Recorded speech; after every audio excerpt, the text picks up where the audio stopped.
தமிழ் இனமும் பெங்காலி இனமும் ஒரு விதத்தில் ஒன்று போனது. இவர்கள் எல்லோரும் இந்த ரெண்டு கூட்டமும் உணர்ச்சி வசப்பட்டது. மொழி மேல ரொம்ப பற்றுள்ளது.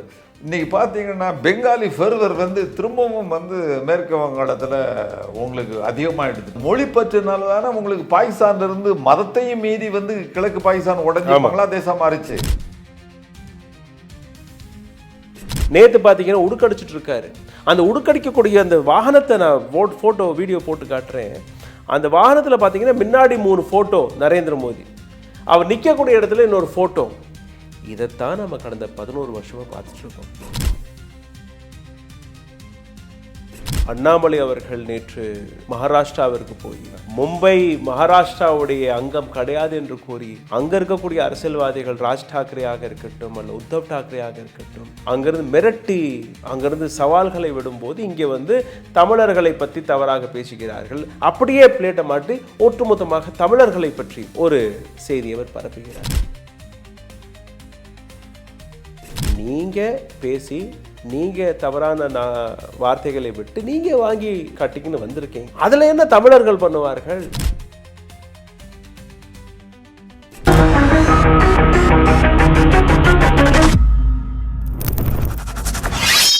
உடல் வலிமையை உறுதி செய்யும் சிலாஜித், கவனத்தை மேம்படுத்தும் அஸ்வகந்தா மற்றும் உயிர் சக்தியை பெருக செய்யும் சஃபேடு முஸ்லி போன்ற இமயமலையின் உணவுப் பொருட்களை கொண்டு மிஸ்டர் பர்ஃபெக்ட் உருவாக்கப்பட்டுள்ளது. உங்கள் முழு குடும்பத்தின் ஆரோக்கியத்தை மா நேச்சுரல்ஸ் மூலம் உறுதி செய்திருங்கள்.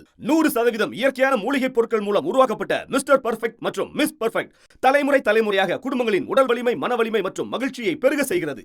உங்கள் மகிழ்ச்சியான பயணத்தை துவங்க www.mannaturals.com என்ற இணையதளத்தை பார்வையிடவும் அல்லது வாட்ஸ்அப் எண்ணிலும் தொடர்பு கொள்ளலாம். வணக்கம். மம்தா பானர்ஜி கடந்த 4 நாட்களாக எந்த விதமான சேலஞ்சஸ்களை எடுத்து காட்டுகிறார். சிபிஐ, இடி, ஐடிஐ வைத்து இந்த அளவில் பிஜேபி இந்த நாட்டுக்கூடிய அரசியல்வாதிகளை, அரசியல் கட்சிகளை மிரட்டி வருகிறார்கள். சுப்ரீம் கோர்ட்டோட நிலைப்பாடு என்ன, ஆக்டிவிஸ்ட்களுடைய நிலைப்பாடு என்ன, மற்ற இடங்களிலிருந்து வெளிவரக்கூடிய கேள்விகள் என்ன? ஓமர் காலித் எடுத்துக்கொள்ளுங்கள், சோனம் வாங்சூ எடுத்துக்கொள்ளுங்கள்.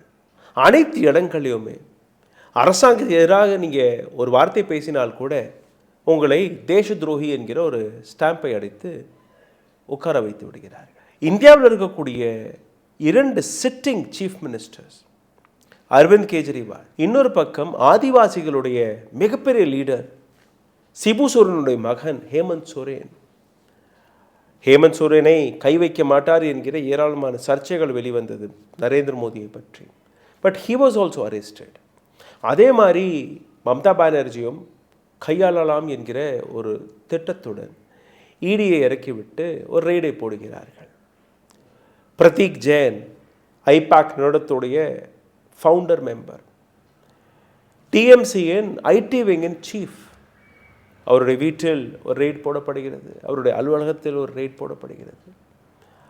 ஆனால் இந்த ரெய்டுக்கு பின்னாடி ஒரு கதையை நீங்கள் பார்த்தீர்கள்னா, ஒரு என்ஃபோர்ஸ்மெண்ட் டைரக்டரேட், சிபிஐ ஒரு ஐடி ஒரு இடத்துல ரெய்டு போகிறாங்கன்னா லோக்கல் அத்தாரிட்டிஸ்க்கு ஒரு சம்மன் அனுப்பணும், ஒரு இன்ஃபர்மேஷனை கொடுக்கணும். எந்த விதமான இன்ஃபர்மேஷனும் இல்லாமல் நேரடியாக இந்த அதிகாரிகள் எந்த விதமான வாரண்ட்டும் இல்லாமல் 2 இடத்திற்குமே போயிருக்கிறார்கள்.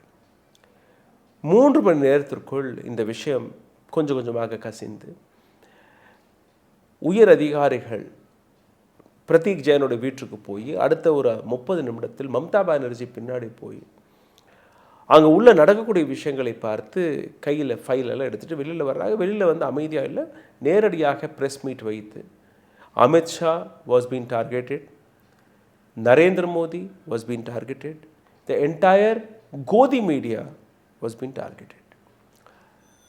நாட்டி, குண்டர், அனைத்து என்ன சொல்ல போனால் கோதி மீடியாவின் ஆங்கர் அர்ணப் கோஸ்வாமி, புரோக்கர் வரை சொல்லியிருக்காங்க மம்தா பானர்ஜி. இந்த ஒட்டுமொத்த விவகாரத்தில் நீங்கள் பார்த்தீர்கள்ல ஒரு விதமான ப்ரெஷர் டாக்டிக். எப்படி ஹேமந்த் சோரன், அரவிந்த் கெஜ்ரிவாலை அவர்கள் கைது செய்தார்களோ, மற்ற அரசியல் கட்சிகளை எப்படி மிரட்டி உருட்டி இல்லை பணத்தை கொடுத்தோ ஏதோ ஒரு வழியில் தன் பக்கம் திருப்பி பார்த்தார்களோ, நிதிஷ்குமார் உட்பட, சந்திரபாபு நாயுடு உட்பட, தே ஆர் பிக் லீடர்ஸ்.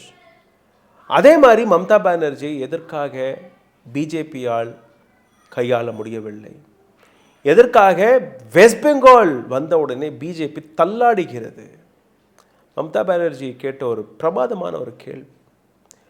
தைரியமாக நேர் வழியில் நீங்கள் தேர்தலை சந்திக்க முடியாமல் நீங்கள் ஷார்ட்கட் வழியாக இது போன்று தவறான வழியில் எப்படி நீங்கள் தேர்தலில் கலந்து கொள்கிறீர்கள்?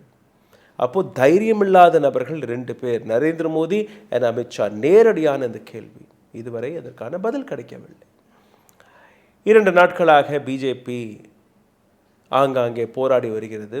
வெஸ்ட் பெங்காலில் ஒரு மிகப்பெரிய ரேலியை சுவேந்து அதிகாரி நடத்தி வருகிறார். புதுடெல்லியில் பிஜேபியின் ஹெட் குவார்ட்டர்ஸில் ரவிசங்கர் பிரசாத் கொடுக்கக்கூடிய ஸ்டேட்மெண்ட், உடனடியாக மம்தா பானர்ஜியை கைது செய்யணுமா, உடனடியாக அந்த உயர் அதிகாரிகளை கைது செய்யணுமா? கேள்வி என்ன, காரணம் என்ன? Mamata Banerjee interrupted ED, Mamata Banerjee enforcement டைரக்டரேட்டை டார்கெட் செய்து விட்டார்கள். பட் மம்தா பானர்ஜி என்ஃபோர்ஸ்மெண்ட் டைரக்டரேட்டை டார்கெட் செய்வதற்கான காரணம் என்னவாக வந்தது? மம்தா பானர்ஜியுடைய அலிகேஷனை நீங்கள் பார்த்தீர்கள். என்னுடைய கட்சியோடைய ஃபைல்ஸ்களை எதற்காக இவர்கள் கை வைக்கிறார்கள்? என்னுடைய பொலிட்டிக்கல் ஸ்ட்ராட்டஜிஸ் இருக்குது, எலெக்ஷன் ஸ்ட்ராட்டஜிஸ் இருக்குது, அதை கைப்பற்றி நீங்கள் என்ன செய்ய போகிறீர்கள் என்கிற ஒரு விஷயம்.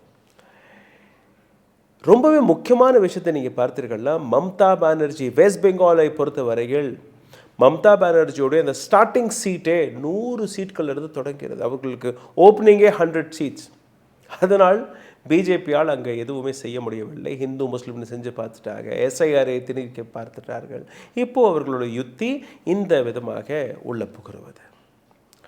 But is this a wrong decision of Gujarat lobby, Narendra Modi, Amit Shah? அப்படி மம்தா பானர்ஜி அவர்கள் கைது செய்தார்கள்னா எந்த விதமான விளைவுகளை பிஜேபி எதிர்பார்க்கும்? எந்த விதமான விளைவுகள் ஒட்டுமொத்த இந்தியாவில் உங்களால் பார்க்க முடியும் அல்ல எதிர்கொள்ள போகிறீர்கள் என்கிற அந்த கேள்வியை இன்டெலிஜென்ஸ் ரிப்போர்ட்டும் எடுத்து காட்டியிருக்கிறது. பிஜேபிக்குள்ளே இருக்கக்கூடிய தொண்டர்களும் இந்த விஷயத்தை எடுத்து வைத்திருக்கிறார்கள். அண்ட் ஹோம் டிபார்ட்மெண்ட், ஹோம் மினிஸ்ட்ரிக்கும் இந்த விஷயம் மிக தெளிவாக தெரிகிறது. அதனால்தான் நாங்கள் கைது செய்ய போகிறோம், கைது செய்ய போகிறோம், கைது செய்ய போகிறோம் ஒரு நெரட்டிவை பிஜேபி செட் செய்து வருகிறது. இதை பற்றி மிகவும் ஆழமாக பேசுவதற்காக பாலகிருஷ்ணன் ஐயா இணைந்திருக்கிறார். சார் வணக்கம். வணக்கம். ஒரு டீட்டெயில்டான ஒரு பேக்ரவுண்டை நான் எடுத்து காட்டிட்டேன். What if Narendra Modi and Amit Shah team arrests Mamata Banerjee? நீங்கள் இதை நேரட்டிவ் சொல்லிகிட்டு இருக்கும்போது சொன்னீங்க, ஒரு தவறான, அது ஆங்கிலத்தில் பேசும்போது ஒரு தவறான முடிவை எடுக்கிறார்களா என்று நீங்கள் கேட்டிருந்தீங்க. மற்றும் ஒரு தவறான முடிவை எடுக்கிறார்களான்னு சொல்லணும். ஏன்னா அவங்க இதுவரைக்கு எடுத்துட்டு வந்த முடிவுகள் எல்லாமே தவறான முடிவு. ஒரு முடிவு சரியான முடிவை சொல்லுங்க. டிமானிட்டைசேஷனில் தொடங்கி ஜிஎஸ்டியில் இருந்து இன்றைக்கு மற்ற மாநிலங்களை அவர்கள் அணுகுகின்ற முறை எல்லாமே தவறு தவறு தவறு அப்படிங்கிற மாதிரி தான். அப்போ அவங்க நம்ம இந்த பசங்கிட்டெல்லாம் கேட்டால் சொல்லுவாங்க, ஃபேக்ட்ரி என்ன சொல்கிறது ப்ராப்ளம் அப்படிம்பாங்க, ப்ரொடக்ஷன் ப்ராப்ளம்பாங்க. அது மாதிரி இவங்க இந்த யூனிட்டே ப்ரொடக்ஷன் ப்ராப்ளமாக தான் எனக்கு தெரியுது வந்து Amit Shah and this combination, Modi combination. அதனால் இவங்க வந்து அநேகமாக வந்து நீங்கள் மம்தாவை வந்து கைது செய்ய மாட்டாங்கன்னு நான் எதிர்பார்க்கல. ஏன்னா ட்ரம்ப், இவன் நண்பர் ட்ரம்ப் இருக்காங்க, கிட்டத்தட்ட மோடியும் அமித்ஷாவும் ஒரே புத்தியில் தான் இருக்கிறாங்க. சொல்லிகிட்டே இருப்பாங்க வெனிசுலா வெனிசுலான்னு, திடீர்னு வெனிசுலாவில் இறங்குவாங்க. ஆனால் பின்னால் அவர்கள் சந்திக்க போகிறது என்பது அது வேறு விஷயம். அதை பற்றி யோசிக்கிறதே கிடையாது, யோசிக்கவே மாட்டாங்க. இப்போ அதுபோல தான் நம்ம தொடர்ந்து பேசுவோம், கைது செய்ய போகிறோம், திடீர்னு கைது செய்வோம், அதனால் ஒன்றும் நடக்காதுங்கிற மாதிரி அவங்க கணக்கு போட்டுட்டு இருக்காங்க அவங்க. ஆனால் ஒரு மிகப்பெரிய தவறு செய்கிறாங்க அது போல செஞ்சீங்கன்னா. இப்போ இந்த மம்தாவை பொறுத்த வரைக்கும் கூட அவங்க அந்த அம்மையார் உள்ளுக்கு போனது, அந்த ஈடி செஞ்சுட்டு இருக்கிற போது உள்ளுக்கு அந்த ஃபைலெல்லாம் எடுத்துகிட்டு வந்தது சரியாங்கிற ஒரு கேள்வியை வந்து அரசியல் சட்டத்தினுடைய நூல் பிசகாமல் ஃபாலோ பண்ணுறவங்கன்னு நினச்சிக்கிட்டு சில பேர் சொல்கிறாங்க. ஆனால் இந்த ஈடி செய்யக்கூடிய எல்லா கேஸுகளும், இதுவரைக்கும் வழக்குகளும் அடாவடித்தனமானது, அரசியல் உள்நோக்கமுடையது. இது சுப்ரீம் கோர்ட் எத்தனையோ தடவை வந்து தலையில் கொட்டு வச்சு சொல்லியிருக்கு. அது மட்டுமல்ல, வழக்கு போட்டதில் எத்தனை சதவிகிதம் வந்து அது வந்து கடைசி வரைக்கும் வந்து கன்விக்ட் ஆகிருக்கு பாருங்க. 1% கம்மியாக தான் வந்து இதாகிருக்கு. அப்போ அவன் நோக்கம் என்பது கன்விக்ட் பண்ணுறது அல்ல, மிரட்டுறது, உள்ளுக்கு தூக்கி வைக்கிறது, அதுக்கப்புறம் இதுலேயே அவங்கள பயமுறுத்துறது, அவங்கள காணாமல் அடிக்கிறது அப்படிங்கிற மாதிரி. பட் அதுக்கு மம்தா வந்து அது வேறு மாதிரி, அது ஒரு ஸ்பெசிமன், அது ஸ்பீசிஸ், வேறு இனம். அது இவர்கள் சந்தித்த அரவிந்த் கெஜ்ரிவாலோ அல்லது மற்ற ஆட்களோ மாதிரி இல்லை. அவங்க ஆலலாங் வந்து அந்த பெங்காலில் எல்லாருமே வந்து ஃபைட்டர்ஸ். நான் இதுக்கு இன்னொரு விஷயத்தை சொல்லணும். அவங்க எப்படின்னு கேட்டிங்கன்னா, கம்யூனிஸ்டுகளை தோற்கடித்த, கம்யூனிஸ்டுகள் என்பது வலுவாக ஜோதிபாசு, புத்ததேவ் பட்டாச்சாரியா, அதாவது இந்த ஜோதிபாசு காலத்தில் ஒரு கட்சி தலைவர் இருந்தார். அவரெல்லாம் இந்த சிகார் ஸ்மோக்கிங் அப்படின்னு சொல்லுவாங்க. அவரெல்லாம் வந்து மிக வலுவான ஒரு சரியான தலைவராக இருந்தாங்க. அப்படிப்பட்ட அந்த கூட்டத்தை எதிர்த்து நின்று களம் கண்டு ஜெயிச்சிருக்காருன்னு இந்த அம்மையார் சொன்னாங்கன்னா, மோர் தென் கம்யூனிஸ்டாக இவங்க இருந்தால்தான் முடியும். அப்போ அவங்க செய்கிற எல்லா விஷயங்கள்லையும் ஒரு புயல் அடித்ததுன்னா உடனடியாக முதல்ல போய் நிற்கிறது, ஒரு ஆக்சிடென்ட் நடந்ததுன்னா முதலடியாக போய் நிற்கிறதுங்கிற போகும்போது பீப்புள்ஸ் லீடர். ஆமாம், அந்த மாதிரி இருக்கும் பொழுது அவங்ககிட்ட வந்து இவங்க வந்து கேமரா முன்னால் தள்ளிப்போன்னு நின்றுட்டு கேமராவுக்காகவே நின்று படம் எடுக்கக்கூடிய மனிதர்களாக இருக்கக்கூடிய இந்த மனிதர்கள் இவங்க வந்து தங்களுடைய அந்த இதை செய்து பார்க்காங்க. ஏற்கனவே பல, உங்களுக்கு நாங்கள் சொல்ல வேண்டியதில்லை, எங்களுடைய விவசாயிகள் போராட்டத்திலே தோல்வி அடைந்த கூட்டம் அது. அது இன்றைக்கு உலகம் அறிந்த அது ஒரு விஷயம். இன்னும் இருந்த போதிலும் அந்த பிறவி குணம் இருக்க, அந்த பிறவி குணம் வந்து அவர்களுடைய நண்பர்களுக்காக சில விஷயங்களை செய்கிறது, அம்பானி அதானிக்காக செய்ய வேண்டியது, இந்த நாட்டில் உள்ள எல்லா சொத்துக்களையும் வந்து அடகு வைக்க வேண்டியது, தேர்தல் காலத்தில் காங்கிரஸ் கட்சியினுடைய பணத்தை எல்லாம் முடக்குவது, எதிர்கட்சிகள் எல்லாம் நீங்கள் சொன்னது போல அரவிந்த் கெஜ்ரிவாலை, சிபு சோரனுடைய பையன் வந்து ஹேமந்த் சோரனை உள்ளுக்கு தூக்கி வைக்கிறது, முடக்கிட்டாங்க. ஆனால் அது இங்கே வந்து செல்லுபடி ஆகலை. அதான் நான் சொன்னது போல் ஏற்கனவே இது வேற ஒரு இனம். இது அப்போ இவர்கள் வந்து அந்த அம்மையார் பார்த்தீங்கன்னா நினச்சே பார்க்க முடியாதுங்க. யாருமே வந்து உள்ளுக்கு போய் நின்றுட்டு ஈடி ரைட் நடந்துகிட்டு இருக்குங்க. அவங்க வந்து போய் நின்றுட்டு உள்ளுக்கு வந்து கமிஷனரோட போகிறாங்க. அந்த ஸ்டேட் கமிஷனரோட, போலீஸ் கமிஷனரோட போய் உள்ளுக்கு இருந்து தள்ளி விட்டுட்டு வந்து அந்த ஃபைலை தூக்கிட்டு வந்துட்டு ப்ரெஸ் ரிப்போர்ட்டு எங்கேயுமே தயார் பண்ணலை. நீங்கள் பார்த்தீங்கன்னா ப்ரெஸ் ரிப்போர்ட் கூப்பிடுங்கன்னு இல்லை, கையில் 2 மைக்கை பிடிச்சிக்கிட்டாங்க, இந்த ஃபைலை வச்சுக்கிட்டாங்க. இதில் நின்றுட்டு பின்னால் பூரா தள்ளி நின்று 50 அடிக்கு பின்னால் நிற்கிறாங்க. இவங்க வந்து பேசுகிறாங்க, ஐ ஆம் ஹேவிங் த பென் ட்ரைவுங்கிறாங்க. அமித்ஷாவுடைய எல்லா விதமான விஷயமும் என்கிட்ட இருக்குது, ஜாக்கிரதை அப்படின்னு சொல்கிறாங்க. நாட்டி ஹோம் மினிஸ்டருங்கிறாங்க. இந்த தைரியம் வந்து யாருக்குங்க வரும்? அதாவது நீ என்ன ஆயுதத்தை எடுக்கிறாயோ அதே ஆயுதத்தை அந்த அம்மையார் எடுக்கிறார். நீ சட்டத்தை மதித்திருந்தால் இன்று நாம் அவர்களை கேட்க முடியும். நீ சட்டத்தை மதிக்காதவங்கள் இந்த கூட்டம், உன்னிடம், அதாவது சாத்தானிடம் வந்து பைபிளை படிக்க முடியாது, வேதம் ஓத முடியாது. நீ பிறவியிலேயே சாத்தானா இருக்கிற உன்கிட்ட வந்து அவங்க வந்து எப்படி அவங்க பைபிளை படிக்கணும்னு எதிர்பார்க்குறியா? எனவே அதில் வந்து அந்த மிகச்சரியான விஷயங்களை அவங்க டீல் பண்ணுறாங்க.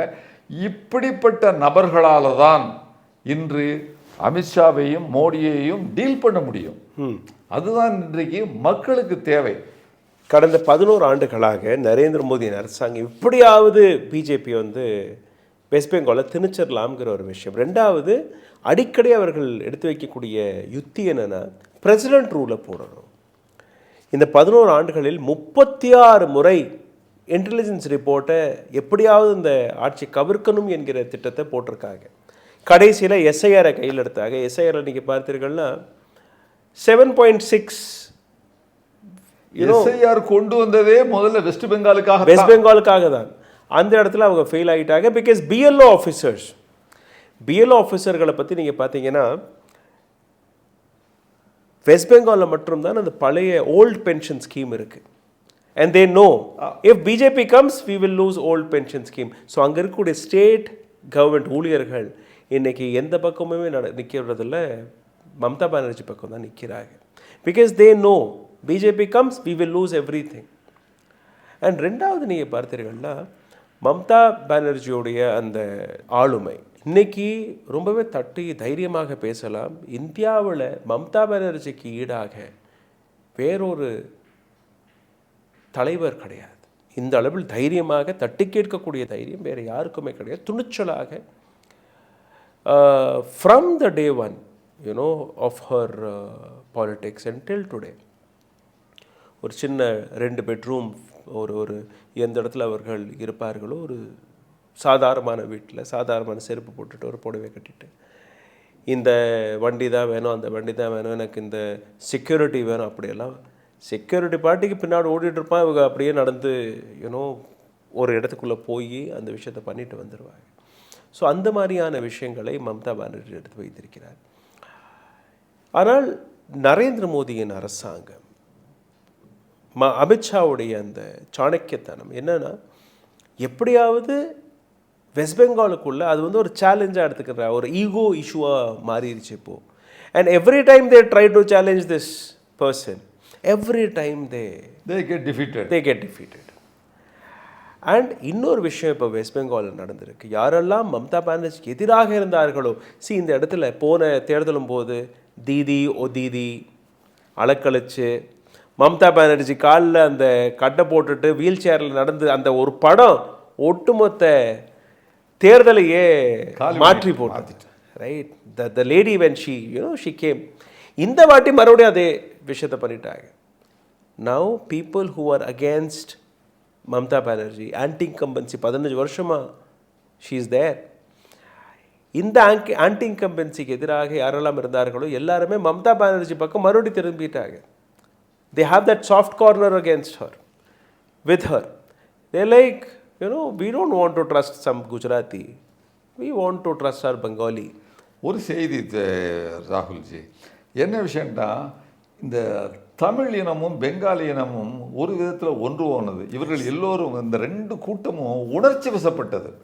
மொழி மேலே ரொம்ப பற்றுள்ளது.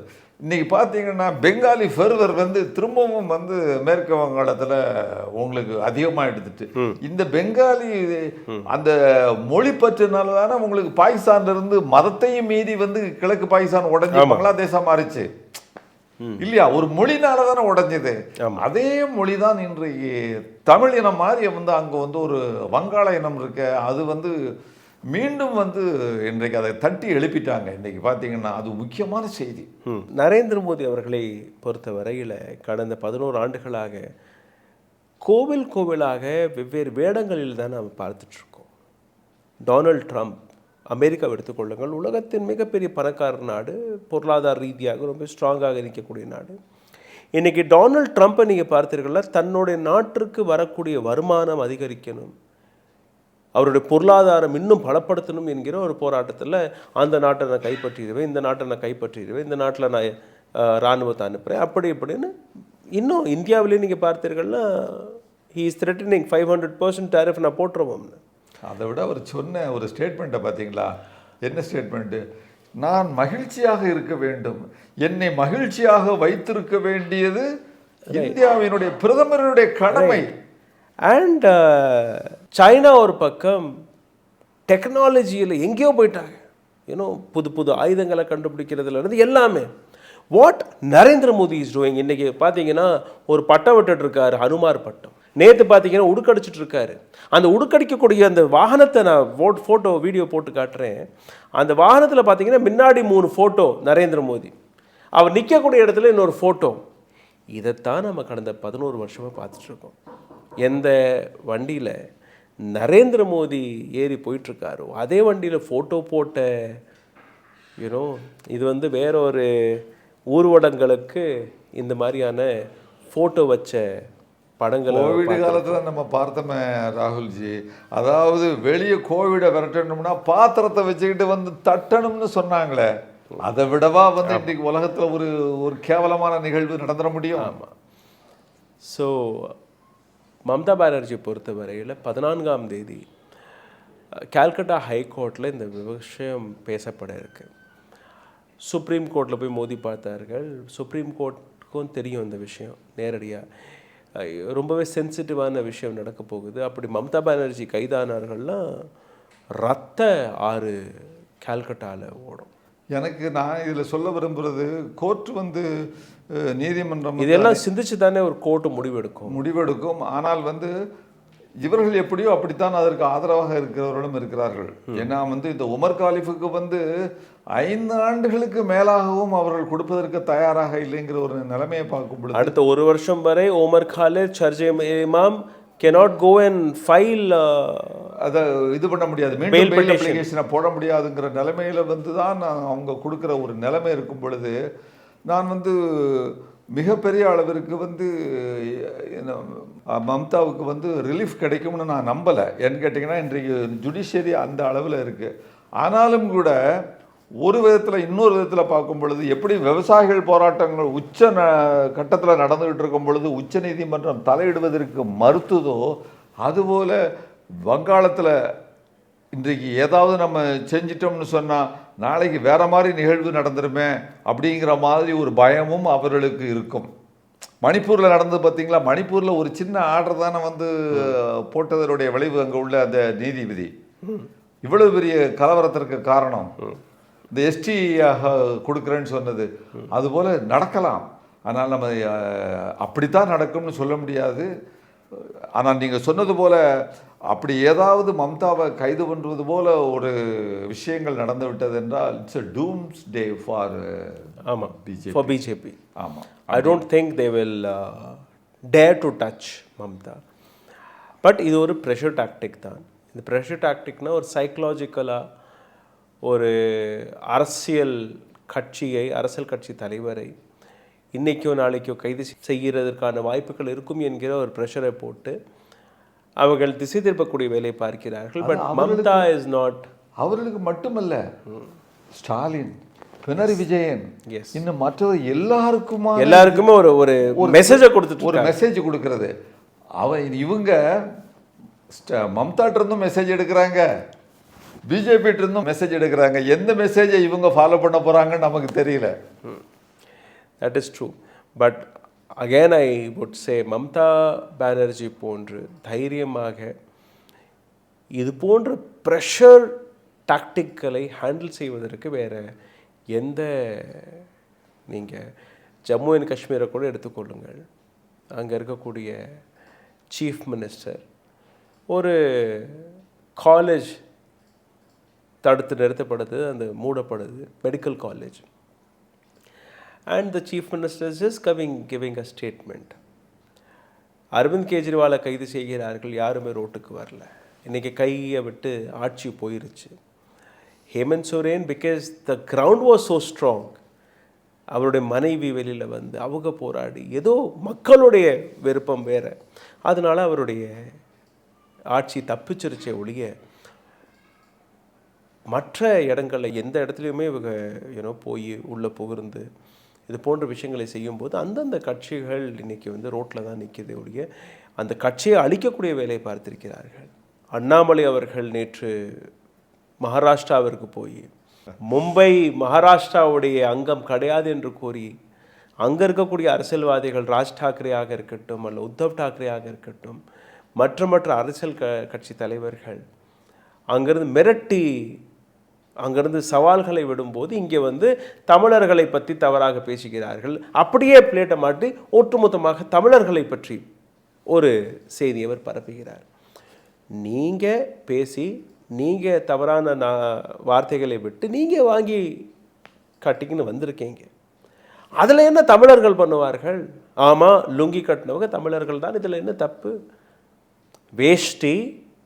வேஷ்டி தமிழர்களுடைய பாரம்பரியம், லுங்கி நம்ம வீட்டில் எல்லாருமே கட்டக்கூடிய விஷயம் தானே இதில். அண்ட் ரெண்டாவது நீங்கள் பார்த்தீர்கள்னா மும்பையை ஆழ்ந்த 2-3 நபர்களில் வரதராஜன் முதலியார், அப்புறம் இந்த பக்கம் ஹாஜி மஸ்தான், எல்லாருமே தமிழ்நாட்டிலிருந்து போன நபர்கள் தான். இன்றைக்கும் தாராவி போன்ற இடங்களில் தமிழர்களை தாண்டி வேறு யாருமே அங்கே இருக்க முடியாது. அந்த அளவில் அங்கே அண்ணன் தம்பி போன்று பழகி கொண்டு இருக்கும்போது இங்கேருந்து இவர் போய் மகாராஷ்டிராவுடைய ப்ராப்பர்ட்டி மும்பை கிடையாது என்று கூறும்போது அங்கே இருக்கக்கூடிய மராட்டியர்களுக்கு எப்படி இருக்கும்? மும்பை சொன்னது மும்பை மாநகரம் மகாராஷ்டிராவுடையதில்ல, அது சர்வதேசிய அளவில் ஒரு நகரமாகும் அப்படின்னு சொன்னா என்ன நினைச்சு பேசினாருன்னு தெரியல. அவருக்கு நான் 2 லட்சம் புத்தகம் படித்தேன்னு சொன்னார் இல்லையா, அது போல இருக்குமோ என்னன்னு தெரியல எனக்கு. ஏதோ பேசணும், அதாவது பிளேயிங் டு த கேலரிம்பாங்க பார்த்தீங்களா. இல்லை, what I feel is BJP is playing very beautifully. இந்த மாதிரியான ஒரு சில தலைவர்களை ஏவி விட்டு அவர்கள் நாவிலிருந்து வரக்கூடிய விஷயங்களை ஒரு மிகப்பெரிய அளவில் ஒரு ப்ரொபகண்டாவாக மாற்றி, ஒரு பக்கம் டிஃபென்சிவ் மோடில், இன்னொரு பக்கம் அக்ரெசிவ் மோடில் பிஜேபியோட டாக்டிக் என்ன பண்ணுதுன்னா, இளைஞர்களை சிந்திக்க விடாமல் from issue 1 to issue B, issue B to issue C சுற்றிகிட்டே இருக்கிறாங்க. என்னுடைய பத்திரிகை துறையை நாங்கள் ஆரம்பிக்கும்போது இந்த அளவில் செய்தியெல்லாம் கிடைக்காது. மசாலா செய்திங்கிறது இந்த அளவில் கிடைக்காது. நான் எவ்ரிடே இந்த morning I am getting, I have to decide whether I should touch this issue or I should touch this issue or I should touch this issue. Everything is important and we need to talk about everything. So இந்த மாதிரியான and எல்லாமே நீங்கள் பார்த்தீர்கள் அரசியல் வழியாக வரக்கூடிய செய்திகளாகவே இருக்கிறது. Rape போன்ற விஷயம், மர்டர் போன்ற விஷயம், அல்ல ஒரு ஊழல் போன்ற விஷயங்கள்லாம் ரொம்பவே மினிமலிஸ்டிக். ஆனால் எல்லாமே அரசியல் பின்புலத்தில் தான் நடக்குது. ஸோ சரிதான், கொள்ளையாக இருந்தாலும் சரிதான், எல்லாமே அரசியல் பின்புலத்தோட தான். ஆமாம். ஸோ இந்த மாதிரியான பார்க்கும்போது இளைஞர்கள் அவங்களை எப்போவுமே சிந்திக்க விடாமல் மழுங்கல்னு சொல்லுவாங்க, ஒரு மழுங்கி போயிடுச்சு கத்திங்பாங்க இல்லையா, அந்த மாதிரி இந்த நாட்டு இளைஞர்களை மாற்றி அமைக்கக்கூடிய வேலையை இந்த அரசாங்கம், that is the achievement of Narendra Modi. And beyond that I have not seen anything major here. And டெஃபினட்டாக மம்தா பானர்ஜியோடைய வழக்கு 14ஆம் தேதி வரும். And Mamata, West Bengal will be a firing space for the next couple of months. West Bengal தேர்தல் முடிகிற வரை அங்கே வரக்கூடிய விஷயங்கள் வேறையாக இருக்கும். பட் அந்த இடத்துல தமிழ்நாட்டு அரசாங்கம் கொஞ்சம் ஜாக்கிரதையாக இருக்கணும். ஏன்னா ஏற்கனவே எஸ்ஐஆரில் கை வச்சுட்டாங்க. அடுத்த பட்டியலில் சேர்க்கக்கூடிய நபர்கள் எத்தனை பேர் சேர்க்கப்பட போகிறார்கள் அதுவும் இருக்குது. தமிழ்நாட்டு அரசாங்கம் ஃபர்ஸ்ட் எஸ்ஐஆரில் கோட்டை விட்டுருச்சு. To be very honest, now at least on the second round when they will get 15.6%, 97 லட்சம் நபர்கள் தன்னுடைய வாக்குரிமைகளை இழந்திருக்கிறார்கள். எத்தனை பேர் சேர்க்கப்பட போகிறார்கள் அதை நம்ம பார்க்கணும், ரொம்பவே கவனமாக பார்க்கணும். அண்ட் இது எப்படி இருக்குன்னா, டிஎம்கே ஒரு பக்கம், மற்ற எல்லா கட்சிகளுமே இன்னொரு பக்கம். அண்ட் அதற்கான boss central government BJP. And மக்கள் அதை புரிஞ்சுப்பார்களா என்கிற ஒரு இல்லை, மற்ற கட்சிகள், எல்லா கட்சிகளும் என்பது major political parties, ADMK, PMK, இந்த பக்கம் விஜயன் கட்சியும் இப்போ கொஞ்சம் கையில் போட பார்க்குறாங்க. டிடிவி தினகரனாக இருக்கட்டும், இல்லை சீமானே நீங்கள் எடுத்துக்கினீங்கன்னா கூட ஒரு பக்கம் ரொம்ப தைரியமாக நரேந்திர மோடி அவர்களை பற்றி பேசினால் கூட பேக்ஃபுட்டில் ஹீ இஸ் நாட், இங்கே தான் சொருகிற மாதிரி இருக்கு. ஆனால் இதில் நம்ம திமுக தலைவர் ஸ்டாலினுக்கு ஐயாவுக்கு நம்ம ஒரு விஷயத்தை சொல்லி ஆகணும். இதன் மூலமாக நீங்கள் சொன்னது போல் முதல் அந்த விஷயத்தில் எஸ்ஐஆரை பொறுத்த வரைக்கும் கிட்டத்தட்ட கோட்டை விட்டது மாதிரி தான் தோணுது. ஏன்னா நிச்சயமாக 97 lakhs. அண்ட் அதுக்கப்புறம் கிரவுண்ட்ல ரோட்ல யாருமே இறங்காமல் அதை பற்றி தட்டி கேட்காமல் அந்த சீரியஸ்னஸ் எடுத்துக்காதது இருக்கிற காலகட்டம். இன்னும் 18ஆம் தேதின்னு நினைக்கிறேன். 18ஆம் தேதிக்குள்ள எவ்வளவு தூரம் உங்களுடைய ஆட்களை முடுக்கி விட்டு இதை எப்படி சரி செய்ய முயற்சி செய்கிறீர்களோ அதுதான் உங்களுக்கும் நல்லது. உங்கள் மூலமாக பாசிசத்தை எதிர்க்கக்கூடிய குடிமை சமூகங்கள் மற்றும் விவசாய அமைப்புகள் போன்ற நமக்கும் நல்லது. ஏன்னு கேட்டீங்கன்னா, நீங்கள் தான் கலைஞர் எழுதினார் கேடயமும் வாழும்னு சொன்னது போல். அதனால தான் இன்றைக்கு கேடயமாக இந்த பாசிசத்துக்கு எதிர்க்கக்கூடிய கேடயமாக இன்றைக்கு திராவிட முன்னேற்ற கழகத்தினுடைய ஆட்சி இருக்கிறதாக பார்க்கிறோம். அதனால அவருக்கு கூடுதலான பொறுப்பு இருக்கிறது அப்படிங்கிறது தான். அதனால இனிமேல் வரக்கூடிய இந்த காலகட்டத்தில் இதில் தவற விடாமல் முழுக்க முழுக்க வந்து இந்த எஸ்ஐஆரில் வந்து மீண்டும் வந்து நியாயமான முறையில் வந்து வெளியே அனுப்பப்படாமல் அநியாயமான முறையில் அனுப்பப்பட்டவர்களை எல்லாம் மீண்டும் சேர்ப்பதும், இனிமேல் வெளியிருந்து புலம்பெயர்ந்த தொழிலாளர்கள் இங்கே வந்து அதிகப்படியாக அவர்களை சேர விடாமல், அப்படி சேர்க்கப்பட்டால் எந்த முகவரியில் சேர்க்கப்பட்டிருக்கிறார்கள் என்பது குறித்து தமிழக அரசு கவனமாக இருக்க வேண்டும் என்பதும் நாம் இந்த நேரத்தில் வந்து ஒரு வேண்டுகோளாக வைக்க வேண்டிய தேவை இருக்கிறது. Now politics has to come on the roads. Yes. அதை தாண்டி வேற வழியே இல்லை, மக்கள் கையில் இருக்கு. ஆமாம், the way Mamata Banerjee is on the road today, அதே மாதிரி இந்தியாவில் இருக்கக்கூடிய ஒவ்வொரு அரசியல் கட்சி தலைவரும் ரோட்டில் வந்து மக்களுடன் சேர்ந்து தன்னுடைய கேள்விகளை எழுப்பவில்லை என்றால்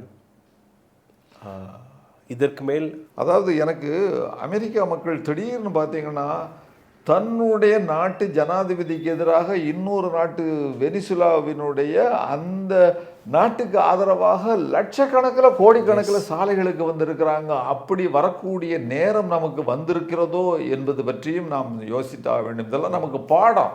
ஆமாம், அந்த பாடத்தை நாம் கவனமாக நாம் பார்க்கணும். அதுக்கு நம்ம தயாராக இருக்க வேண்டும். ஆமாம், இந்தியா ஒரு ஜனநாயக நாடு, ஒரு அழகான நாடு. அமைதி போராட்டங்கள் வழியாக எத்தனையோ விஷயங்களை நாம் சாதித்திருக்கிறோம். இதற்கு மேலும் இந்தியாவுடைய ஜனநாயகத்தை காப்பாற்றக்கூடிய பொறுப்பு மக்கள் கையில் இருக்குது. மக்கள் அதை செய்வார்கள் என்று நம்பி, எலெக்ஷன் ப்ராசஸ் மீது நம்பிக்கை, சுப்ரீம் கோர்ட் மீது நம்பிக்கை, இந்த நாட்டு சிஸ்டத்தின் மீது நம்பிக்கை, அனைத்திற்கும் மேலே கான்ஸ்டியூஷன் மீது நம்பிக்கை மிகப்பெரிய அளவில் நான் வைத்திருக்கிறேன்.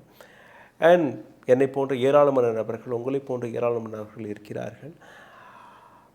அதனால்தான் இது போன்ற வீடியோக்களை ஒவ்வொரு நாளும் நாம் எடுத்து வைத்து கொண்டிருக்கிறோம். மக்களிடம் இது போய் சேரணும். மக்கள் உணர்ந்து இந்த வீடியோக்களை பகிர்ந்து, பகிரவில்லை என்றால் கூட இதிலிருந்து கிடைக்கக்கூடிய விஷயங்களை உணர்ந்தாலே போதும் என்கிற விஷயத்தை தான் நாம் எடுத்து வைக்கிறோம். உங்களுடைய நேரத்தை ஒதுக்கி இந்த அளவில் பேசியதற்காக மிக்க மிக்க நன்றி சார். Thank you so much. நன்றி, வணக்கம். தேங்க்யூ.